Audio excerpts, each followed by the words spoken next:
अस्सलाम वालेकुम क्लास, कैसे हैं आप लोग? क्लास आज हम लोग जो है वो इलस्ट्रेटर, एडोब इलस्ट्रेटर जो है वो शुरू करेंगे। एडोब इलस्ट्रेटर जो है वो वेक्टर ग्राफिक्स का सॉफ्टवेयर है। सबसे पहले यहाँ पे हमें दो बातें समझनी बहुत ज़रूरी हैं, जो हम पहले वो समझ लेते हैं। तो इसके लिए हम लोग नोटपैड ओपन कर लेते हैं और आपको मैं समझा देता हूँ।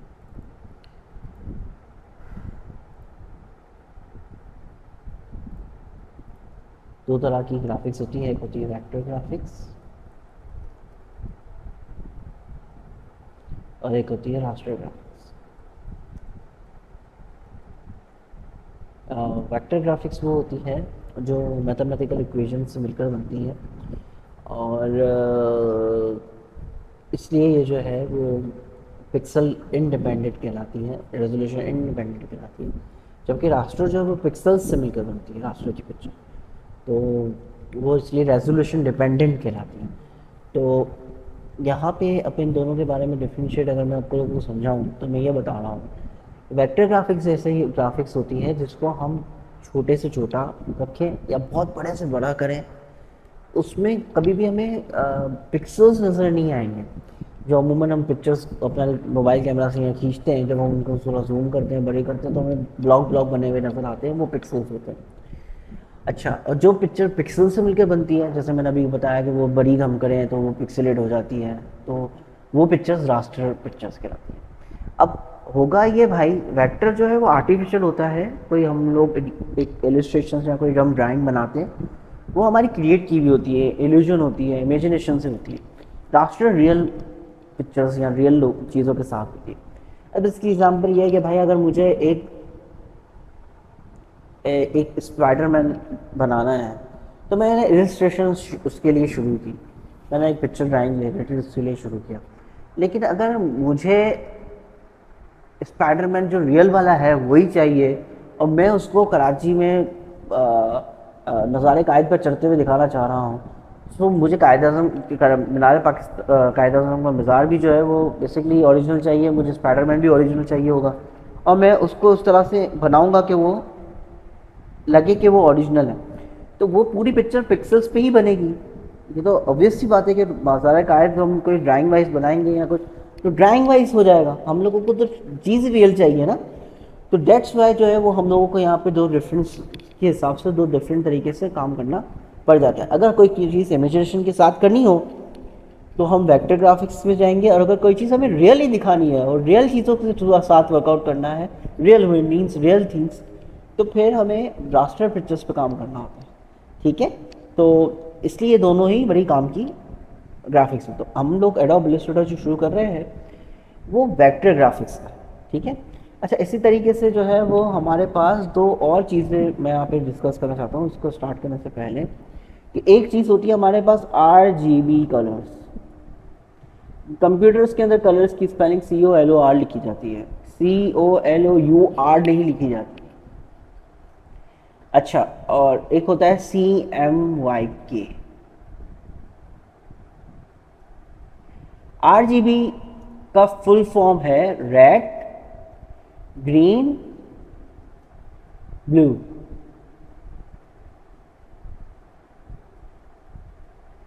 जबकि CMYK का जो है वो है सियान,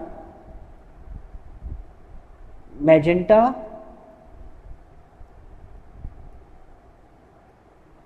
येलो एंड ब्लैक। अच्छा, अब आप कहेंगे सर बी से तो ब्लैक नहीं आता, तो क्या आखिरी का के यूज़ किया हुआ है? नहीं, ऐसी बात नहीं है। एक्चुअली स्पेनिश ये सारे कलर, स्पेन में ये कलर्स इजाद हुए थे, या यूँ समझे उनका नाम रखा गया था, तो वहाँ पे ब्लैक को क्रिप्टोन बोला जाता है। ठीक है, तो इसलिए उसका ये आया है, लेकिन हम इंग्लिश ओरिएंटेड है, हम लोग इंग्लिश में, तो हम ब्लैक इसलिए इसको बोलते हैं। जब मुझे कोई काम डिजिटल वर्क के लिए करना होगा, मतलब मेरा कोई काम ऐसा है जो मैं डिज़ाइन कर रहा हूँ, वो किसी टेलीविजन स्क्रीन पे चलेगा या किसी लैपटॉप पे चलेगा या मोबाइल की स्क्रीन पे चलेगा डिजिटली, जिसकी एग्जिस्टेंस डिजिटल होगी, तो मैं उस चीज़ को RGB कलर्स में बनाऊंगा। लेकिन अगर मेरी कोई चीज़ प्रिंट फॉर्म में आने वाली है, पेपर पे प्रिंट हो, गत्ते पे प्रिंट हो, स्टिकर पे प्रिंट हो, मतलब प्रिंट फॉर्म में आने वाली है। तो प्रिंट फॉर्म में आने वाली चीज़ों को हम CMYK में बनाते हैं। अब यहाँ पे लेकिन आज की दौर के अंदर प्रिंट में भी थोड़ा चेंजेस आ गई हैं। मतलब ज़रूरी नहीं है कि अगर हर प्रिंट मैं CMYK पे ही दूँ। जैसे अगर पैनाफ्लेक्सेस बनते हैं तो वो RGB पे ही बनते हैं, वो डिजिटल प्रिंटिंग मशीन्स होती हैं। जब डिजिटल प्रिंटिंग मशीन्स आती है तो उनमें भी RGB पे ही काम होता है। मतलब कोई ऐसा प्रिंट जो आपको अगर एक आध प्रिंट निकालना है तो उसमें RGB भी चलेगा, लेकिन अगर कोई क्वांटिटी में प्रिंटिंग करनी है ना, क्वांटिटी में प्रिंटिंग बनाने वाली चीज़ों के लिए हमें RGB नहीं, हमें CMYK ही यूज़ करना होता है। क्योंकि प्रिंटिंग मशीन जितनी भी होती है उनमें सियान, मैजेंटा, येलो और ब्लैक कलर्स चलते हैं। ठीक है, 4 इंक के डब्बे रखे होते हैं। पहली दफ़ा में सियान प्रिंट होता है, फिर दूसरी दफ़ा वही पेपर वापस रखे जाते हैं, उसके ऊपर मैजेंटा प्रिंट होता है, फिर वही पेपर्स वापस रखे जाते हैं, फिर येलो कलर प्रिंट होता है, फिर ब्लैक प्रिंट होता है। और जब हम आखिरी में आर्टवर्क देखते हैं तो वो बिल्कुल एक्यूरेट बना हुआ होता है जैसे हमने प्रिंट के लिए दिया हुआ होता है। ठीक है ना। तो ये 2 बातें मैं आपके लोगों के साथ डिस्कस करना चाहता था। तो अगर आप लोग इलस्ट्रेटर पे कोई काम प्रिंट से रिलेटेड कर रहे हैं तो आपको कलर CMYK चूज़ करना चाहिए। और अगर कोई काम अगर आप डिजिटल वर्क के लिए कर रहे हैं तो आप RGB यूज़ करें। ठीक है, तो यहाँ तक हमारी बात अभी क्लियर होगी। अब सबसे पहले तो एडोब इलस्ट्रेटर जब हम लोग स्टार्ट करेंगे तो एडोब इलस्ट्रेटर आपके पास होना चाहिए। तो यहाँ पे एडोब इलस्ट्रेटर ओपन कर लेते हैं। तो एडोब इलस्ट्रेटर ओपन करने के बाद हम लोग फाइल में जाके न्यू पे क्लिक करेंगे। तो सबसे पहली बहस तो हमारी ये इसी चैप्टर पे होगी कि न्यू फाइल के अंदर ये चीज़ें क्या क्या आ रही हैं। तो पहले हम उस पर बहस पूरी कर लेते हैं। सबसे पहले तो नेम, हम अपनी डॉक्यूमेंट का नाम क्या रखना चाह रहे हैं। ठीक है, अब ये डॉक्यूमेंट किस पर्पस के लिए बनाई जा रही है? प्रिंट के लिए बनाई जा रही है, वेब डिज़ाइनिंग के लिए बनाई जा रही है, मोबाइल एप्लीकेशन के लिए बनाई जा रही है, किसी मूवी के लिए बनाई जा रही है, या एक ऐसे ही आपको बैठे हुए कोई आर्टवर्क बनाने का सोचा है तो बेसिक RGB की आर्टवर्क की फाइल बनाने के लिए। तो ये हम इनमें से कोई भी चूज़ कर सकते हैं। ठीक है, अब मैंने प्रेस लाइक प्रिंट पे मैंने क्लिक किया तो यहाँ आप देखो खुद ही इसने CMYK कह दिया है। और अगर मैं इसको कोई और कहता हूँ अल्टरनेटिवली तो वो सबके लिए RGB ही यूज़ करेगा। ठीक है, और अगर हम लोगों को अपनी मर्जी से कोई चूज़ करना हो तो हम लोग यहाँ पे इसको चेंज कर सकते हैं। ठीक है, अच्छा कोई चीज़ स्क्रीन के लिए बनाई जाए तो screen size 72 PPI, PPI stand for pixels पर इंच। और अगर हम लोग कोई चीज़ CMYK पे बनाते तो it will be taken high quality और इसको 300 PPI में होना चाहिए। ठीक है, ये हमें एक्लेमेशन मार्क इसलिए दे रहा है, ये कह रहा है यार आपने जो चूज़ किया था वो था आपका टेलीविज़न से रिलेटेड या किसी और चीज़ से रिलेटेड, उसमें आप CMYK लेना चाहते हैं। तो ये इसलिए थोड़ा सा हमें एरर है ना, और कोई इशू नहीं है। तो हम उसको अभी इग्नोर कर लेंगे, कोई इशू नहीं। अच्छा, ये वाली बात तो मैंने आप लोगों को समझा दी और बता दी। अब मैं इसको यहाँ पे बेसिक RGB ही ले रहा हूँ। और अब ये आर्ट बोर्ड क्या होता है? Drawing sheets. आप कितनी एक साथ ड्राइंग शीट्स ले रहे हैं, कितने पे काम कर रहे हैं? अभी तो हम लोग काम एक ही से स्टार्ट करते हैं, फिर आगे हम लोग बढ़ेंगे इसमें। अब ये यूनिट्स हैं भाई, यूनिट्स बड़ी काम की हैं। अगर मैं इस पर क्लिक कर रहा हूँ तो हमारे पास यहाँ पे 6 यूनिट्स आ रही हैं इलस्ट्रेटर के अंदर।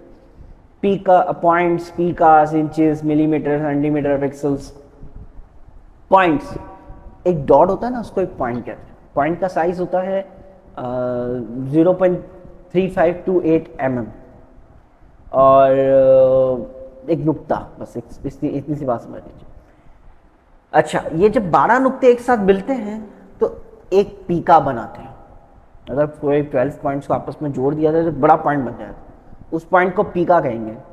ठीक है ना, तो 12 पॉइंट्स मिलकर एक पीका बनाते हैं और 6 पीका मिलकर 1 इंच बनाते हैं। 1 इंच के अंदर 6 पीका मौजूद होते हैं। तो इस तरीके से 1 इंच के अंदर 72 पॉइंट्स मौजूद होते हैं। मिलीमीटर तो एक हमारी यूनिट है जो हमारे स्केल्स वगैरह में भी मौजूद होती है। सेंटीमीटर है, ठीक है ना। अब वो हम पेपर्स को किसी तरह के बहुत छोटे साइज़ के पेपर को मिलीमीटर में नापते हैं, उससे थोड़े बड़े साइज़ वाले को सेंटीमीटर में नापते हैं, और बहुत बड़ी तादाद का पेपर हो, बहुत बड़ा साइज़ का पेपर हो तो उसे इंचेस में नापा जाएगा। पिक्सल्स, भाई जब भी हम कोई डिजिटल वर्क करेंगे टेलीविज़न के लिए या मोबाइल के लिए या कोई भी डिजिटल वर्क के लिए, तो उसमें कोई इंचेस नहीं होता। मतलब अगर मैं एक टेलीविज़न के आपको बोलूँ सर आप क्या बात कर रहे हैं, 20 इंच का टीवी होता है, 40 इंच का टीवी होता है, 32 इंच का भी टीवी होता है, तो इंचेस में ही नापा जाता है। आप कह रहे हैं डिजिटल को पिक्सल्स में नापते हैं। तो भाई वो एक्चुअल में उसका साइज़ जो है वो अलग है, और स्क्रीन डिस्प्ले का साइज़ अलग चीज़ होती है। और मैं आपको ये चीज़ अब ज़रा इसको क्लियर करूँ कि बेसिकली साइज़ कोई भी टीवी का हो तो उसमें पूरी पिक्चर कंप्लीट आती है ना, कोने से कोने थी। अगर आपने कोई 20 इंच के ऊपर कोई टेलीविज़न के लिए चीज़ बना दी, तो जब आप उसको 40 इंच वाले टीवी पे देखोगे तो वो तो फिर ख़राब हो जाएगी ना, तो वो यूनिवर्सल तो नहीं रहेगी। तो एक्चुअली हमें तो वैसा यूनिवर्सल काम करना है कि किसी भी साइज़ की स्क्रीन हो उसमें वो ठीक नज़र आए, तो उसके लिए पिक्सल्स का काम होता है। तो पिक्सल्स जो हैं वो पिक्सल्स हम लोग हमेशा चूज़ करेंगे ऐसी कंडीशंस के लिए, ठीक है। तो ये हमारी बातें समझ में आ गई हैं, हम इंशाल्लाह इसको देख लेंगे, वर्किंग कर लेंगे। यहाँ पे हम लोगों ने इसको 800/600 यहाँ पे पिक कर लिया। अभी मैंने इसको ब्लीड एरिया को मैं अभी छोड़ रहा हूँ, अभी हम इसके डिस्कस नहीं कर रहे, ओके कर रहे हैं। तो ये हमारे पास आर्ट बोर्ड खुल गया, ये एक्चुअली आर्ट बोर्ड है। अब हम इसको 2 भी ले सकते हैं, 3 भी ले सकते हैं, जो शुरू में इनसे इन्होंने पूछा था। सबसे पहले तो हमें इसको समझना है कि किस चीज़ को क्या कहते हैं। भाई ये हमारे पास टूल बार है। अच्छा, ये आप लोगों के पास फर्स्ट अपेरेंस में ऐसा है, ये टूल बार है, ये पैलेट्स हैं, ये आपकी कहलाती हैं कमांड पैनल, ऑप्शन बार भी कहलाते हैं, और ये मेन्यू बार, ये डॉक्यूमेंट टाइटल है, ये आपका स्क्रैच एरिया है, जो रफ एरिया समझ लीजिए, ठीक है, जहाँ पे हम पेज बोर्ड इसको वैसे बोलते हैं, तो ये एरिया खाली है, ठीक है ना।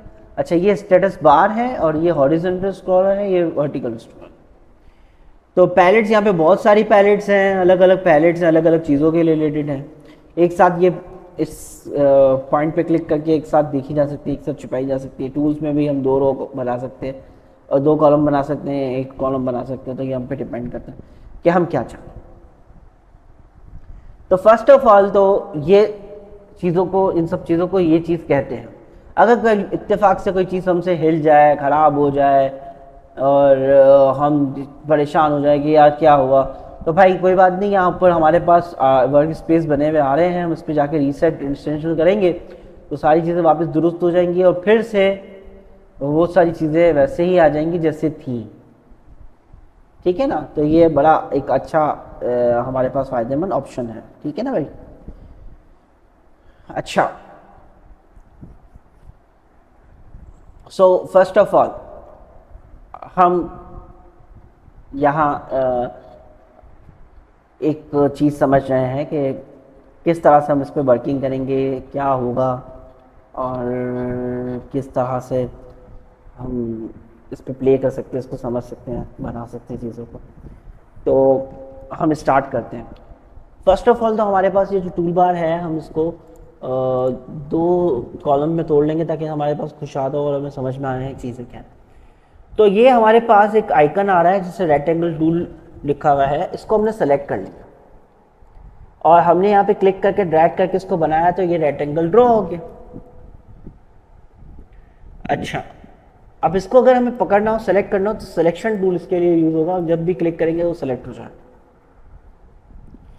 अच्छा, यहाँ पे जो है वो बेसिकली हमने इसको जब सेलेक्ट कर लिया तो इसमें 2 चीज़ें होती हैं, एक इसकी आउटलाइन है जिसपे कलर ब्लैक का आ रहा है, एक इसका अंदर का कलर है जो भी वाइट आ रहा है। अंदर के कलर को हम फिल कलर कहते हैं, FILL फिल। और जो इसके आउटलाइन का कलर है, जो उसके बाउंड्री का कलर है, उसको हम स्ट्रोक कहते हैं, STROKE। अगर आपने कर्सर रखा है इसके ऊपर तो वो आपको स्ट्रोक और ये फिल हमें बता देगा। तो ये अंदर का कलर होता है, ये आउटलाइन का कलर होता है, और इस आउटलाइन को यहाँ पे एडोब इलस्ट्रेटर के अंदर स्ट्रोक कहते हैं। अब हम लोग यहाँ पे जो है वो इसको फिल को सेलेक्ट कर लेते हैं। फिल को सेलेक्ट करने के बाद हम यहाँ पर हमारे पास स्विचेस होते हैं इस जगह पे स्विचेस के अंदर जो कलर हम यहाँ से पिक करेंगे वो कलर इसमें आ सकता है। पहले फिल को सेलेक्ट कर लीजिए, अगर वरना आपने स्ट्रोक को सेलेक्ट रखा तो जो कलर आप यहाँ से स्विचेस में से पिक करोगे वो सारे कलर स्ट्रोक पे आने लगेंगे, ठीक है ना। अब स्ट्रोक सर बहुत पतला आ रहा है, इसको थोड़ा थिक करना है, तो सिलेक्शन टूल से आपने सेलेक्ट किया, यहाँ पे स्ट्रोक ऊपर लिखा हुआ है, इसका साइज यहाँ से आप बढ़ा सकते हैं। इतनी बात हमें क्लियर हो गई, आई होप। अच्छा, अब सिलेक्शन टूल से हम इसको बीच में पकड़ के आगे पीछे कहीं घुमा भी सकते हैं। ठीक है, अब हम लोग जो है वो,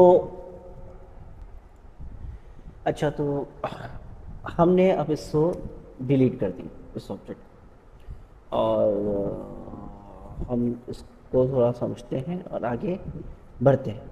तो यहाँ इसके इनसाइड अगर हम क्लिक करके रखेंगे तो हमें और भी टूल्स मिलेंगे।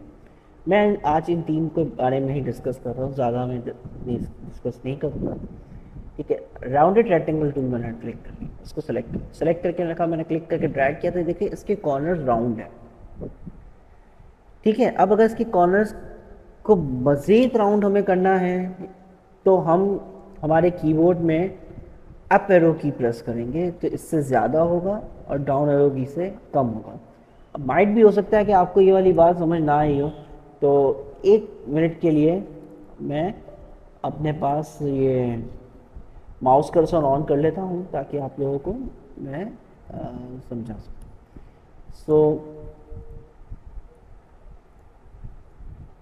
मैंने क्लिक करके ड्रैग करके रखा। ठीक है, क्लिक करके ड्रैग करके ये लेफ्ट वाला क्लिक से अप एरो की मैं प्रेस कर रहा हूँ तो ये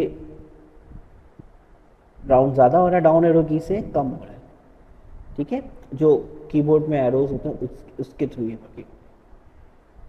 ठीक है, तो हमने इसको बना लिया। अच्छा, अब जो है वो बेसिकली हम ने अगर बनाया, उसके बनाने के बाद अगर मैं साइड समझ में नहीं आ रहा तो हम वही डिलीट की से डिलीट कर। अच्छा, तो इसी तरह से हमारे पास यहाँ पे एलिप्स टूल सर्कल है, हम इसको एलिप्स ओवल शेप बना सकते हैं। अच्छा, प्रॉपर सर्कल बनाना हो तो शिफ्ट प्रेस करके रखेंगे, साथ में शिफ्ट और क्लिक करके मैं रखा है भाई है, मैंने छोड़ा नहीं है, मैंने ड्रैग कर रहा हूँ तो ये परफेक्ट सर्कल बन रहा है, और शिफ्ट के बगैर में ये ओवल शेप बन रहा है। ठीक है, हमने इसको भी सिलेक्शन टूल से सेलेक्ट किया और डिलीट कर दिया। इसी तरीके से अगर हम रेक्टेंगल टूल लेंगे और क्लिक करके ड्रैग करेंगे, शिफ्ट के साथ करेंगे तो ये भी परफेक्ट स्क्वायर बनेगा, तो ये भी ठीक है। अच्छा, सिलेक्शन टूल है, हमने इसके इस डॉट्स के ऊपर क्लिक करके रखा, ड्रैग किया तो हम यहाँ से भी इसको कॉर्नर कर सकते हैं, ये एक अच्छी बात है। हमने इसको फिर डिलीट कर दिया। अच्छा, अब मैं जो हूँ वो एक कलर, इंटरनल कलर इसका एक ग्रीन सेलेक्ट कर रहा हूँ, और स्ट्रोक का जो कलर है वो मैं इसका ब्राउन सेलेक्ट कर, और मैंने यहाँ पे एक रेक्टेंगल टूल पिक कर लिया, क्लिक करके ड्रैग किया और मैंने इसको यहाँ से यहाँ तक एक रेक्टेंगल का शेप बना लिया। ठीक है, फिर मैंने अपने पास ये एलिप्स टूल लिया और मैं इसको क्लिक करके ड्रैग कर रहा हूँ, शिफ्ट के साथ मैंने इसको क्लिक करके ड्रैग किया, एक सर्कल जैसा मैंने बनाया इसको। इसका कलर मैंने जो है वो अंदर का कुछ ब्लैक जैसा रखने की कोशिश की, और इसके कॉर्नर्स को जो है वो मैंने ब्राउन ही किया, और लेकिन इसका स्ट्रोक का साइज़ जो है वो मैंने इसका कम कर दिया, 4 कर दिया। ठीक है, और इसका फिल कलर हम लोगों ने कुछ ग्रे कलर कर। अब हमने इसको कॉर्नर में यहाँ रखा। अच्छा, माइट भी कि मेरा साइज़ वगैरह या मैनेज ना हो, तो जब हम ऑब्जेक्ट को सेलेक्ट करते हैं तो इसके कॉर्नर से हम इसको क्लिक करके ड्रैग करेंगे तो ये बड़ा छोटा हो जाएगा, लेकिन ये हो सकता है कि सर्कल से ओवल शेप में चेंज हो जाए। तो आप शिफ्ट प्रेस करके रखेंगे साथ में और ड्रैग करेंगे ना तो फिर ये परफेक्टली ही बड़ा होगा। तो हमने इसको बड़ा करके यहाँ रख दिया। अगर हमें इसकी कॉपीज लेनी होगी तो हम ऑल्ट के साथ क्लिक करके ड्रैग करके इसकी कॉपीज ले सकते हैं। ऑल्ट प्रेस करके रखा, सिलेक्शन टूल के साथ क्लिक करके ड्रैग करके रखा, हम लोगों ने यहाँ पे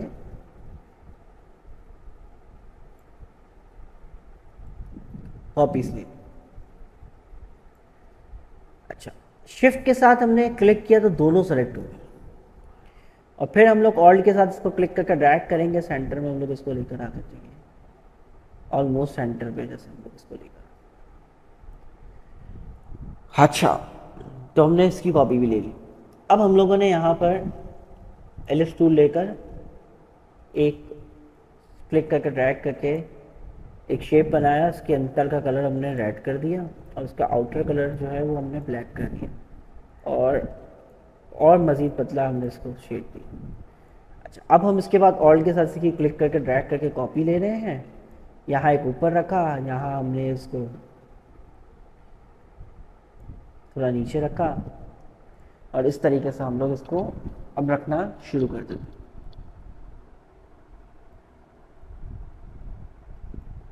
ठीक है, और अगर हमारी सेटिंग सही ना हो तो एरोज का भी इस्तेमाल किया जाता है, अब एरो डाउन एरो की का।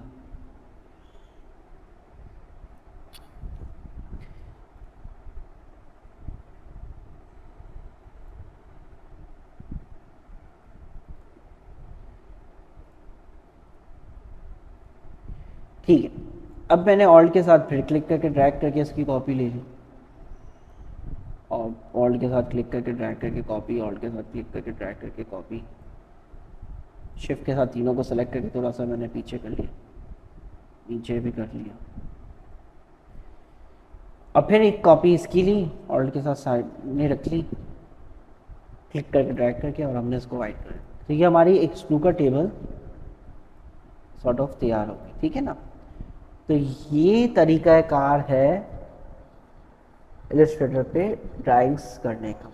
तो आप लोग ये स्नूकर टेबल बनाएंगे, फिर आप लोगों का जो है वो होमवर्क ये है कि आप लोग वो मोबाइल कीपैड वाला मोबाइल होता है ना, जिसमें नंबर लिखे हुए होते हैं 1 2 3, जो पुराने ज़माने वाले मोबाइल, स्मार्ट मोबाइल्स नहीं थे, तो वो वाला मोबाइल आप लोग अपनी तरफ से बनाएंगे। ठीक है, मतलब मुझे सिर्फ इंस्ट्रक्शन चाहिए, मुझे नंबर वंबर नहीं लिखे हुए चाहिए, उस पर स्क्रीन चाहिए, स्पीकर चाहिए, बटन चाहिए, बस दैट्स। ठीक है, for so that is all for today class. Okay, अल्लाह हाफ़िज़।